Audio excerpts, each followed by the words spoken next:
Il paraît que tu t'es offert un anniversaire surprise avec une belle inconnue. Bonjour Roland. Bonjour. Il appelle sa collègue d'anniversaire parce qu'elle est née un 13 février comme lui, c'est tout. Ils ont papoté 2 minutes et elle lui a proposé d'aller dîner. On se connaît, je crois. C'est la femme de Maître Bogart, un des plus grands avocats de Marseille. Vous savez où elle est en ce moment, là, votre chère Sarah? Elle est à l'hôtel Select avec un homme. J'étais retardée. Dis-moi, c'est pas vraiment près de la maison? Comment t'as atterri dans ce quartier? Par hasard, en promenant. Elle manque pas d'air, là. Ton père va retravailler pour Fénicie? Papa va m'aider à reprendre la partie commerciale et financière du poste de Vincent. Je croyais que ton père était sous le coup d'une instruction judiciaire. Tous les éléments compromettants de son dossier ont miraculeusement disparu. Il a bénéficié de complicité au sein du palais de justice, c'est évident. Je venais voir si vous étiez satisfait de mon travail. Je pense que mon père connaît l'identité du véritable assassin. Tu savais que ton père était au bord de la faillite personnelle? Depuis 2 ans, il versait à intervalles réguliers des sommes importantes. Où ça? Sur le compte de ton frère. On est vraiment bien sans celle qu'on soit noir ou blanc. Et si on tend la main pour elle, la vie est plus belle. J'en reviens pas que mon père ait versé des sommes d'argent aussi importantes à Louis. Moi, pareil, j'ai du mal à l'imaginer en patriarchement, tu vois. Léo a épluché les comptes, il a plus rien, il a même hypothéqué la maison. Qu'est-ce que ton frère a bien pu faire comme connerie pour avoir besoin d'autant d'argent? Mauvais business. En même temps, c'est étonnant que mon père se soit mis en danger pour rembourser les dettes de mon frère. Bah arrête, c'était son fils chéri. S'il a obtenu des sommes d'argent aussi importantes, c'est qu'il avait un moyen de pression sur mon père. Tu crois qu'il faisait chanter ton père? Peut-être, ouais. Qu'est-ce qu'il a pu apprendre de si compromettant? Bah, je sais pas, moi, un truc sur son boulot. Non, ça m'étonnerait. Mon père était un flic intègre. Bah, un truc plus intime, je sais pas, il avait peut-être une maîtresse et ton frère l'a su. Ouais, peut-être. Non, mais en même temps, si ma mère l'avait appris, il aurait dit de rester, elle aurait obéi. Nico, c'est jamais bon de remuer la merde. Si je veux comprendre, j'ai pas le choix.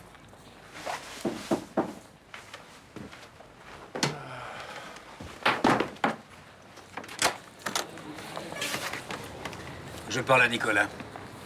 En privé. Rentrez. Bonne journée. Bonne journée, mon amour.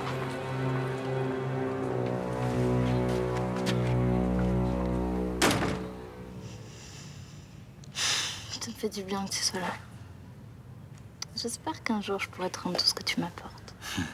Tu sais, les relations entre les gens, c'est pas donnant-donnant. Tout doit être gratuit et fait avec générosité.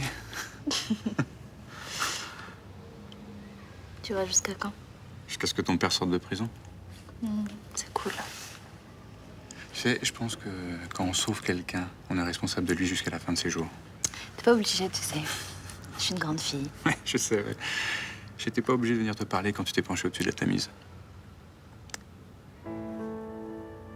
Je sais pas si je dois sauter. T'avais l'air désespéré, hein. Je savais plus où t'en étais. J'avais l'impression d'avoir raté toute ma vie. La vie amoureuse, c'est pas tout quand même. C'est beaucoup. Surtout quand on vient d'encaisser 2 ruptures coup sur coup. Avec Marc, je me suis plantée sur toute la ligne. Et avec Rudy, ben, c'est lui qui a fini par me planter. Moi, je crois que toutes les expériences te construisent et te rendent plus fort. Tu parles, je t'ai cassé de partout, ouais. Heureusement que j'ai vu se pointer ta petite auréole. Si tu me connaissais mieux, tu saurais que j'ai rien d'un ange gardien. Eh ben tant mieux. Parce que, à ce qu'on dit, les anges n'ont pas de sexe. Ouais.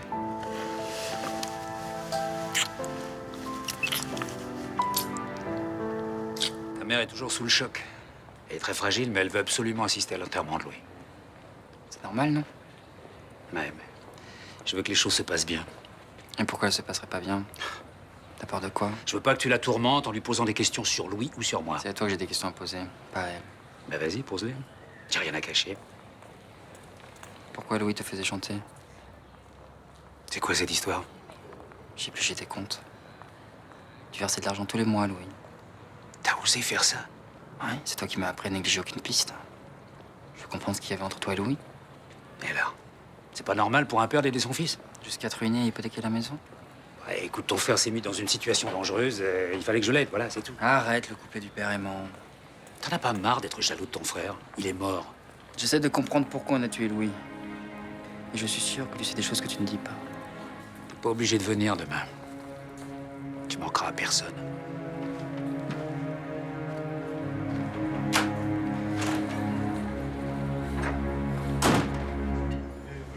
Bon, patron, je vais au pain. Vous vous souvenez, je suis pas là pour le service de midi. Oui, oui, tu vas déjeuner avec ton chéri, je sais. Bonjour. Bonjour, Sarah. Je voulais vous remercier d'avoir rien dit à mon mari hier. Je suis pas une balance. Maintenant, si vous pouviez éviter que ce genre de situation se reproduise, c'est pas très agréable. J'y vais, patron.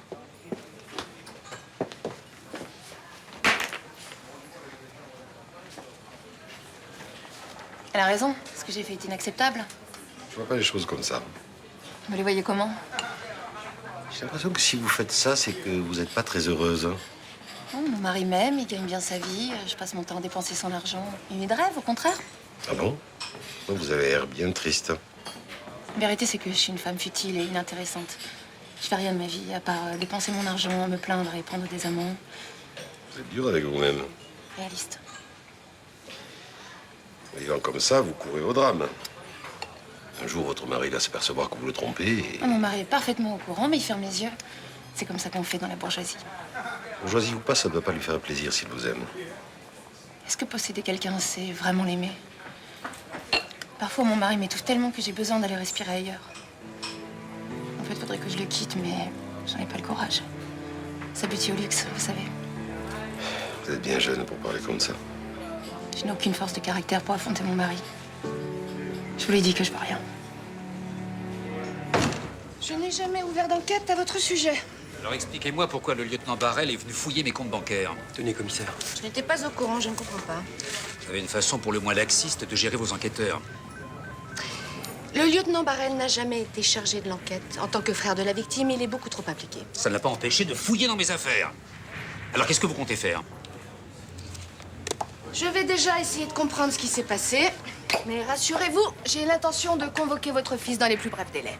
Ce qu'il a fait est parfaitement illégal. Je peux tout à fait porter plainte. Je connais la loi, commissaire, et je suis aussi pointilleuse que vous sur son application. Je l'espère. Vous avez du mal à remonter la réputation de ce commissariat. Il serait quand même dommage qu'on apprenne qu'il s'y passe des choses douteuses. C'est une menace, monsieur le divisionnaire. Un avertissement. Les choses vont si vite dans ce petit milieu.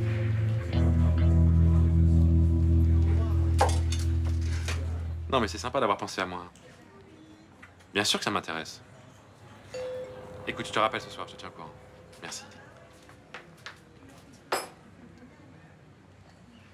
J'ai un ami qui me propose une mission pour Médecins Sans Frontières. Ah oui, c'est pour partir où? À Manille. Ils vont faire une campagne de vaccination pour 3 semaines. Bah, et ça te tente? Oui, je crois que j'ai toujours été intéressé par l'humanitaire et puis voir d'autres pays, d'autres pathologies. L'aventure, quoi. Ouais, puis je sais pas. L'envie de me sentir utile. Bon, bah, tu vas dire oui? Oui, écoute, si ça se fait, faut que je remplace le gars au pied levé. Je dois partir fin de semaine.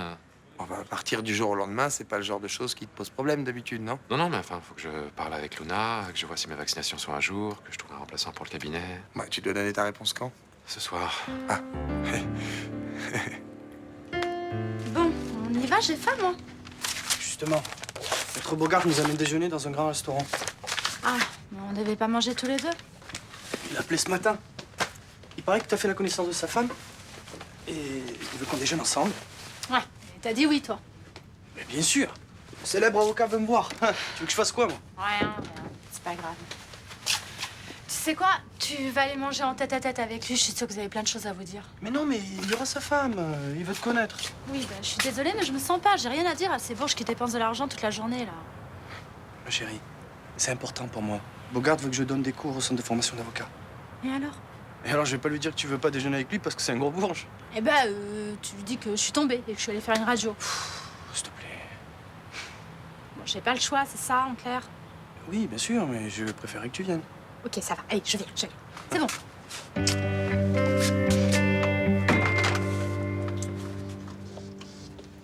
Vous n'aviez pas enquêté sur votre père. J'avais besoin de savoir. Mon père aimait là tout ça, y compris la tentative de meurtre de Vincent Chaumette.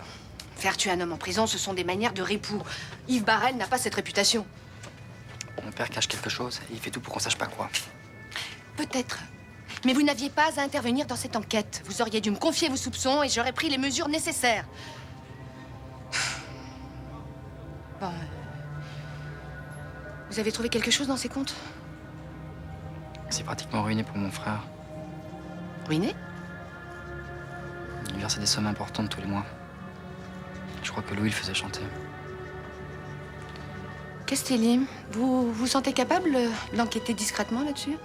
Bien sûr. Non, attention, hein, j'ai bien dit discrètement. Vous avez si peur que ça du commissaire Barrel? Il a beau être à la retraite, il a encore le bras long. Et si on ne veut pas être dessaisi de l'enquête, il va falloir travailler en finesse.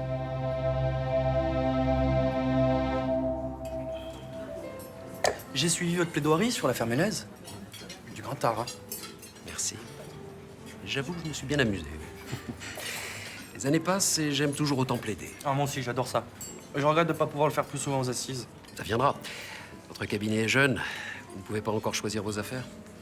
Et vous travaillez toujours autant avec des associations de défense des droits de l'homme? Oui. Également pour une association qui lutte contre l'excision et un collectif de défense des droits de l'enfant. Tout ça sans prendre d'honoraires. Vous savez, face aux plus démunis, je me vois mal le faire. Il y a surtout une fortune personnelle qui te permet cette grande générosité. Une fortune qui me permet de t'offrir tout ce qui te fait plaisir, ma chérie. Avec tout ça, vous passez vos journées au bureau? Oui, moi qui rêve de moins travailler. Ce que j'aimerais, c'est pouvoir m'occuper un peu plus de ma femme. Si tu m'avais laissé travailler avec toi, tu me verrais tous les jours. Je ne demandais pas mieux, ma chérie. Oui, Sarah était mon étudiante en droit, mais elle a préféré interrompre ses études. À qui la faute? À l'amour, peut-être. Et je te rappelle que tu voulais te marier rapidement. Tu m'avais bien fait comprendre que j'étais pas faite pour ce métier. C'est pas ça, tu es tellement sensible. C'est vrai, l'injustice la retourne et elle perd tous ses moyens. À la barre, ça ne pardonne pas, n'est-ce pas? Excusez-moi. Et tu ne prends pas de dessert? Non, j'ai un cours de squash avec Claudio. Le squash. C'est une vraie passion, ma parole.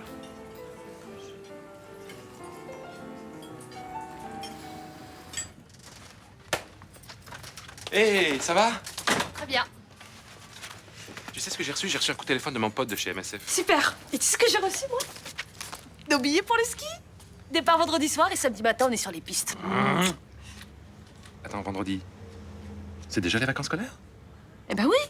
Nathan part chez Sophie et nous, on va au ski. Ah, la poudreuse, le chocolat chaud et les câlins en regardant tomber la neige. Je voudrais déjà y être. Pas toi? Si. Bah, tu fais une drôle de tête. T'avais pas oublié quand même? Non, tu penses. Attends, c'est un voyage dont je rêve. Bon alors, qu'est-ce qu'il voulait, ton pote de MSF? Rien. Prendre des nouvelles, c'est tout. Ah, dis donc, il faudra que tu t'occupes de t'acheter une combi, tout ce qui va avec, hein. Tu veux que je vienne avec toi? Non, ça j'irai demain ou jeudi. Et tu prends pas le temps de déjeuner? Non, j'ai un patient dans 15 minutes, je vais me faire un sandwich, ça ira très bien. Veuillez excuser ma femme. Elle prend tout très à cœur. Je réagirais comme elle si j'avais fait des études pour rien. Mais pas pour rien. Sarah m'aide beaucoup. On discute des dossiers ensemble, elle lit mes plaidoiries. Elle est de très bons conseils. C'est pas pareil. Elle a aucun statut et sûrement pas de salaire. De ce côté-là, elle n'a pas à se plaindre, elle peut dépenser tout l'argent qu'elle veut. Elle ne s'en prive pas d'ailleurs. Si elle est toujours intéressée par le droit, elle pourrait se réinscrire à la fac en master. Non, c'est trop tard. Elle a complètement décroché les études. Je supporterais pas de rester sans rien faire, moi. Mais effectivement, je crois que Sarah s'ennuie. Elle n'a pas d'amis. Nous n'avons pas d'enfants. J'imagine qu'on se laisse du shopping à force. Et sinon, votre épouse a d'autres centres d'intérêt? Oui, elle aime beaucoup les objets d'art. Je devrais peut-être lui acheter une boutique ou une galerie. Pourquoi pas dans le quartier du Mistral, tiens. J'ai l'impression que ma femme s'y plaît beaucoup.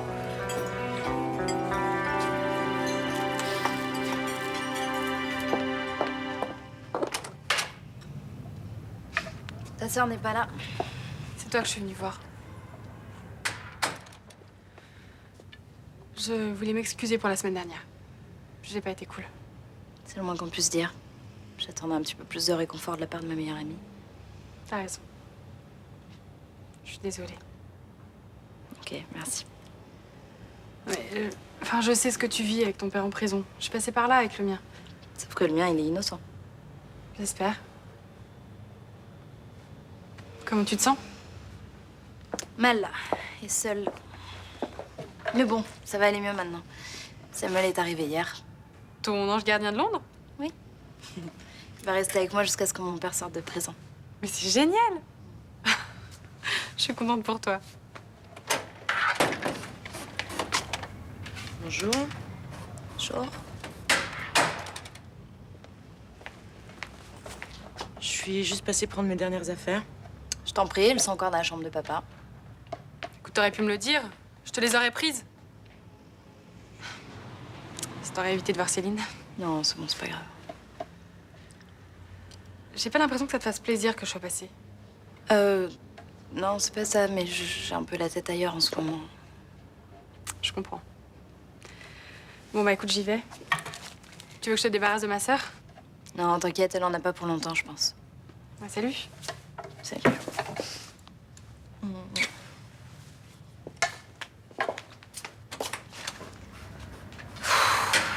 Ce serait pas plus simple de lui dire qu'on a une mèche toutes les deux, franchement. Mais si on veut découvrir ce que c'est mon père, faut rester prudente. Et même avec Juliette.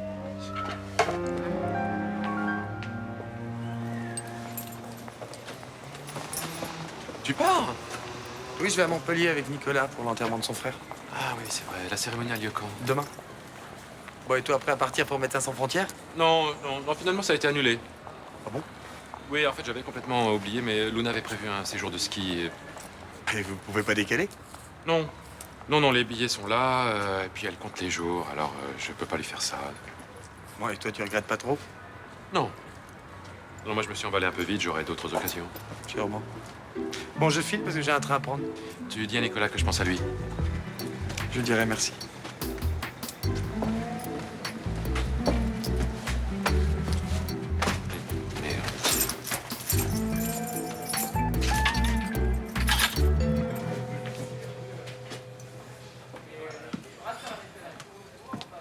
Alors, c'est déjeuner avec ton chéri. Il n'y en a pas eu. Je me suis tapé un repas dans un resto hyper chicos avec Sarah et son mari. Ah bon? C'était comment? Très chiant. Ils arrêtent pas de régler leur compte en public et franchement, c'est saoulant à force. Hein. Ah bon? En tout cas, j'ai vu comment son mari se comportait avec elle. Alors, c'est marrant parce qu'il répète tout le temps qu'il adore, mais il arrête pas de la casser en fait. Ah ouais. Et elle dit que c'est lui qui l'étouffe. Bah, c'est clair, mais je comprends pas pourquoi elle s'est traiter comme ça aussi. Ça va pas être évident les rapports dans ce genre de couple. Hein. Je crois qu'ils ont au moins 20 ans d'écart, non? C'est ça? Au moins. Ouais. T'as pas eu un peu l'impression qu'elle avait peur de lui? Mais non, au contraire, elle provoque même. C'est tout juste si elle lui a pas balancé qu'elle sautait le dessert pour aller retrouver son amant. Ça fait de la peine, cette fille. Moi, j'ai l'impression qu'elle a pas beaucoup confiance en elle. Je suis sûr qu'elle est pas heureuse. Enfin, ça, c'est quand même des soucis de bourge. Hein. Qu'est-ce que tu veux dire? Bah, elle passe son temps à dépenser son argent, à s'envoyer en l'air avec son amant et elle est très malheureuse. C'est un peu dur, là, avec elle. Et il y a des gens qui volent de la viande dans les supermarchés pour faire manger leurs gosses. Hein. Alors, le couplet de la pauvre petite fille riche, moi, ça me touche pas, désolé. On avait compris. Dis, tu veux pas accélérer le rythme, là, avant que ton Malik t'entretienne? Ça risque pas d'arriver. Même si Malik devient milliardaire, je continuerai à bosser. T'es mignonne. Ça n'a rien à voir avec vous, patron. C'est juste une question de fierté féminine. Donc, pour l'instant, ton père n'a balancé aucune info. Aucune.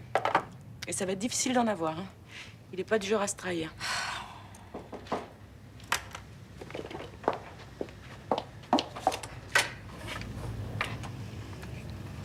T'as trouvé ce que tu voulais? Oui. Je suis tombé sur une petite librairie spécialisée en spiritualité orientale. Le vendeur m'a donné des adresses où je pourrais aller méditer. Eh ben, super. Céline, la femme de mon père. Bonjour. Et Samuel, mon ange gardien de Londres. Bonjour.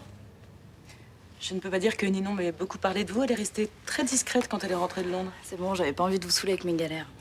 Tout ce qu'on a remarqué, c'est qu'elle avait profondément changé. Grâce à mon petit ange. Je t'ai montré le chemin et tu as fait le reste. Hein? Tu fais un thé? Ouais. Ninon m'a dit que votre père aurait des informations qui permettraient d'innocenter le sien. Ça n'est qu'une supposition. Je pourrais peut-être vous aider. Votre père me connaît pas. Je pourrais facilement l'approcher, voire même le suivre. Ninon, je croyais que notre petit arrangement devait rester discret. Non, c'est bon, tu peux lui faire confiance, hein. Non, on n'en parle pas à ma propre sœur, c'est pas pour en parler à ton copain. Attendez, ce qui se passe dans la vie de Ninon en ce moment est assez lourd à porter. C'est normal qu'elle ait voulu en discuter pour faire le point. Oui, sans doute. Mais je ne pense pas que ce soit une bonne idée de vous mêler à tout ça. Si Samuel peut nous aider, ce serait dommage de pas en profiter. C'est non. Céline, je veux que mon père sorte de prison au plus vite.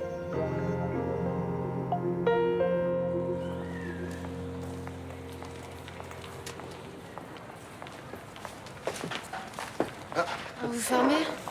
Oh, j'ai bien le temps de vous offrir quelque chose, hein. Dire journée? Vous vous moquez de moi, vous savez très bien que je fais rien. Non, pas du tout. Je vois bien que vous allez pas bien, malgré vos lunettes de soleil. Qu'est-ce qui vous est arrivé? Rien, j'ai la migraine, je supporte plus la lumière. Sarah, ça dépasse de vos lunettes. Je me suis cognée. Contre quoi? La porte du placard, j'ai pas vu qu'elle était ouverte. Vous me feriez un petit blanc bien frais, s'il vous plaît? Oui.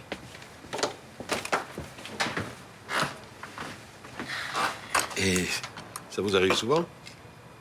Quelquefois. Si vous avez besoin de dire quelque chose, vous savez que vous pouvez avoir confiance en moi. Je sais. Vous êtes le premier à qui je peux parler depuis longtemps. Vous n'avez pas d'amis? J'en ai plus. Je les ai perdus de vue en arrêtant la fac. Jean-François m'a présenté les siens, mais c'est pas pareil. Et votre famille? J'ai plus trop de contacts. En fait, Jean-François me sert de famille. De mari, d'amis, de père. Ça fait beaucoup pour un seul homme, non? Il dit que j'ai besoin de personne d'autre. Et vous n'êtes pas d'accord? Je l'ai été. Maintenant, je le suis plus. Et c'est pour ça qu'il vous a frappé. C'est lui qui vous a fait ça à l'œil. Mon mari n'a jamais levé la main sur moi. La vérité, c'est que j'ai pris une balle de squash dans l'œil. Quand vous m'avez parlé d'une porte de placard, tout à l'heure. J'avais honte, mais mon sport, j'arrive à rien. Je vais vous laisser fermer. Merci pour le verre. Sarah, si vous avez besoin de me voir, vous savez où me trouver.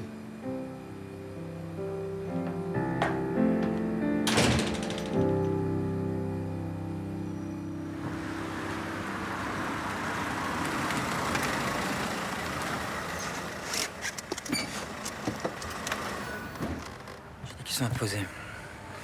Ton père m'a interdit de te dire quoi que ce soit. Tu vas lui obéir comme d'habitude. Oh, s'il te plaît, Nicolas, je suis à bout. Maman, je veux faire de mal à personne. Je veux juste comprendre pourquoi Louis est mort. Je vois pas le rapport avec moi, ni avec ton père. Vous avez des problèmes financiers tous les deux. Bien sûr, je suis au courant. Rien de grave. Tu plaisantes, il a hypothéqué la maison. C'est temporaire. Il a dû effectuer de gros versements à la banque pour rembourser un prêt. Mais arrête de mentir, il versait de l'argent tous les mois, Louis. Ton père gère son argent comme il veut. Je ne vois pas en quoi nos finances t'intéressent. Maman, Louis faisait chanter papa. Je suis persuadé que tu le sais pourquoi. Tu dis n'importe quoi.